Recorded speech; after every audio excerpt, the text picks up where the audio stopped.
परिचय।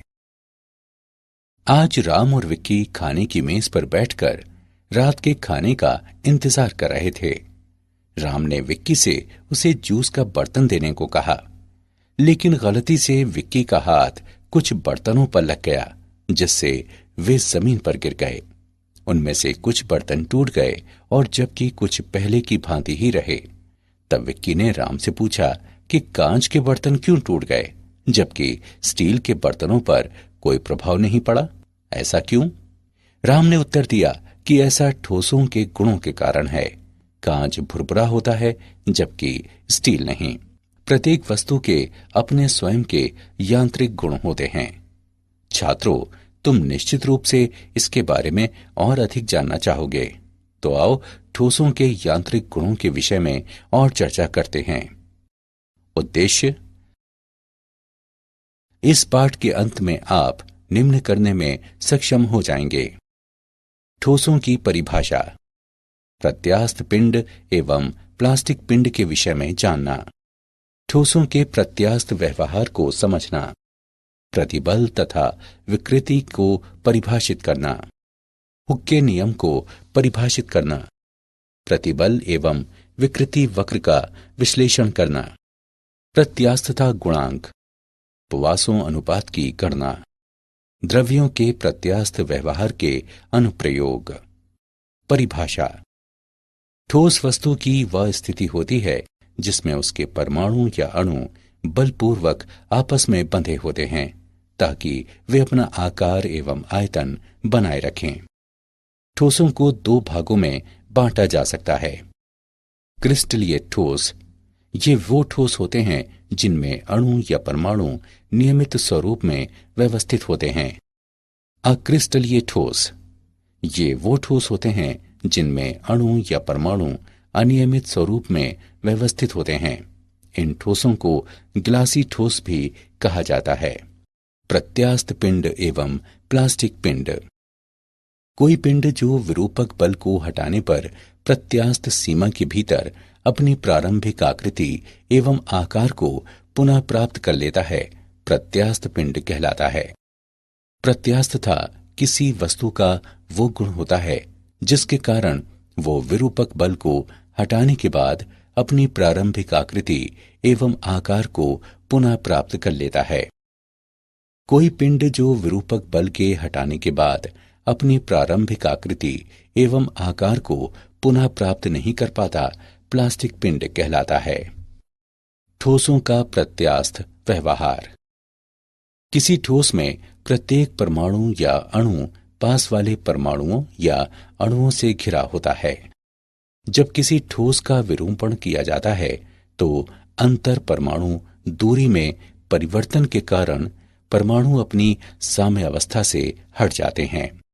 जब विरूपण बल को हटा दिया जाता है तो अंतर परमाणु बल उन्हें उनकी वास्तविक स्थिति की ओर वापस ले आते हैं।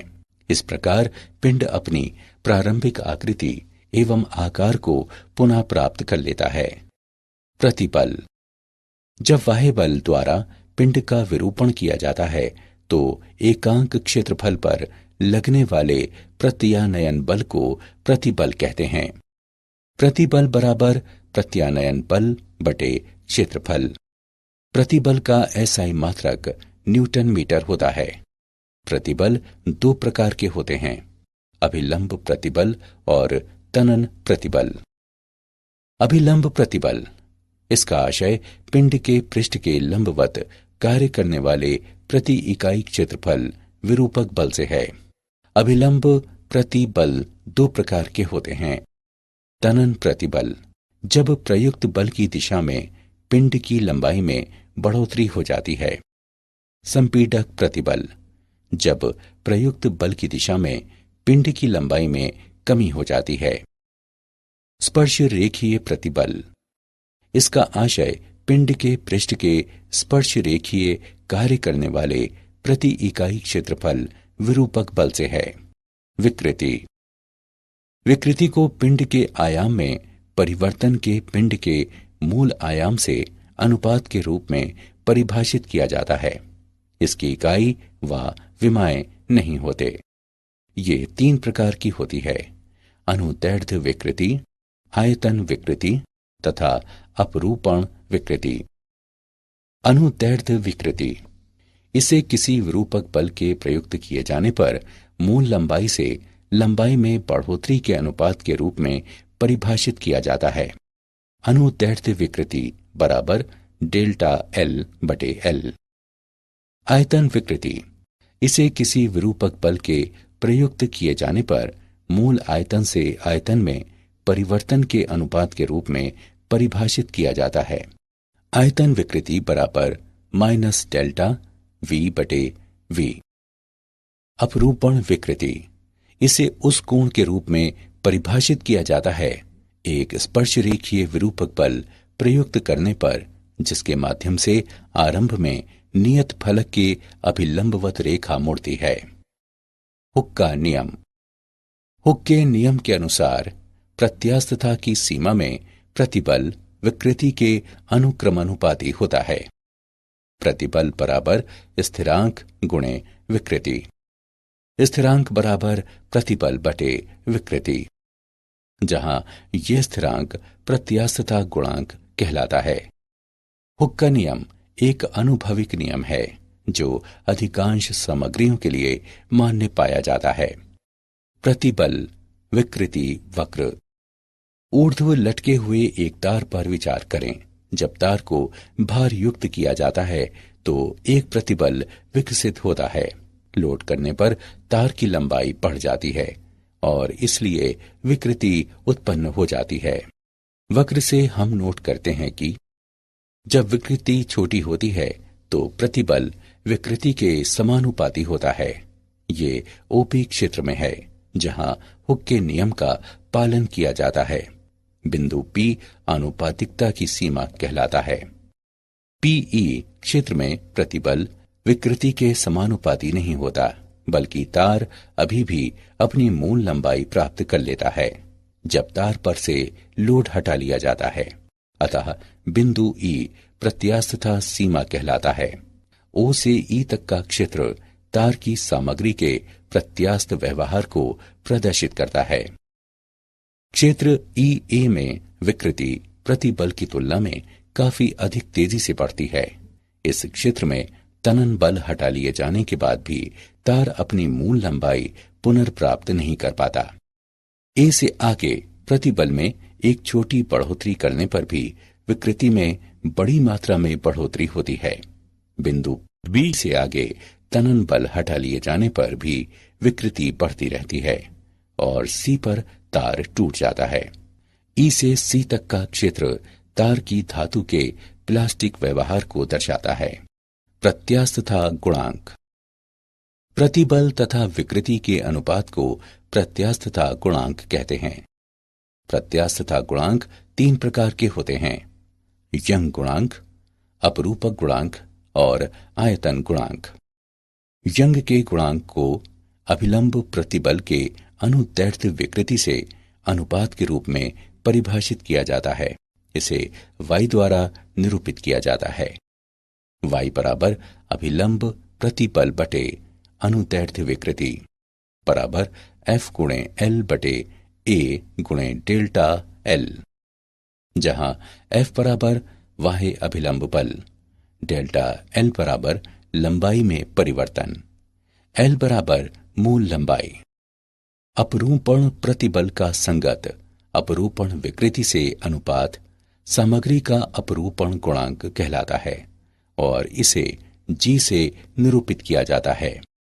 G बराबर F बटे A गुणे थीटा। यह अवलोकित किया गया है कि अपरूपण गुणांक सामान्यतः यंग के गुणांक से कम होता है। आयतन गुणांक को जलीय प्रतिबल के आयतन विकृति से अनुपात के रूप में परिभाषित किया जाता है और इसे K से निरूपित किया जाता है। K बराबर अभिलंब प्रतिबल बटे आयतन विकृति।